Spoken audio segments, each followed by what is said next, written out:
Un pilier de pont d'autoroute, c'est gris et c'est triste. Mais ceux bordant l'avenue Marius Renard à Anderlecht sont en train de changer de visage. Dans le cadre du parcours d'artistes de la commune, des graffeurs ont reçu pour mission d'œuvrer sur ces murs de béton hauts de 7 à 10 mètres. Une véritable révolution dans le paysage.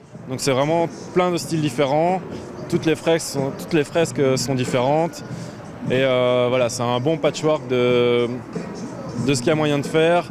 C'est pas juste limité au lettrage et aux signatures. Le thème, les géants d'Anderlecht. Steve Locatelli, artiste de renommée internationale, a choisi Stromae pour décorer l'un des 16 piliers du lieu. Je trouvais Stromae un géant et je trouve qu'il a une bonne tête à faire, très expressif, très caractériel, et c'est pour ça que ça me plaisait de faire ça. À l'adolescence, beaucoup de ces artistes aujourd'hui trentenaires venaient déjà s'exercer en cachette sous le ring.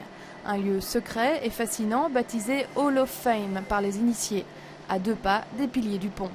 Alors aujourd'hui, avoir été sollicité pour réaliser une œuvre, c'est quelque chose de forcément spécial.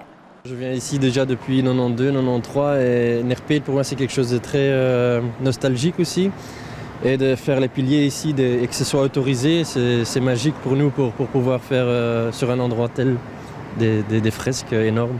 Je trouve que c'est très réussi. En plus, les dimensions amènent des réalisations qui sont très chouettes. D'ailleurs, c'est le thème, c'est les géants d'Anderlecht. Je trouve ça génial que des vilaines pilastres sous les ponts d'autoroute soient mises à disposition de jeunes qui exercent le street art. Ça apporte une touche de couleur, de gaieté. Hello, Blanc-Bec, Demos, Solo, Défaut d'Albino, ils sont une vingtaine d'artistes confirmés à avoir répondu présent. Les piliers dits de Nerpeet pourraient devenir un véritable lieu historique de la scène artistique urbaine en Belgique.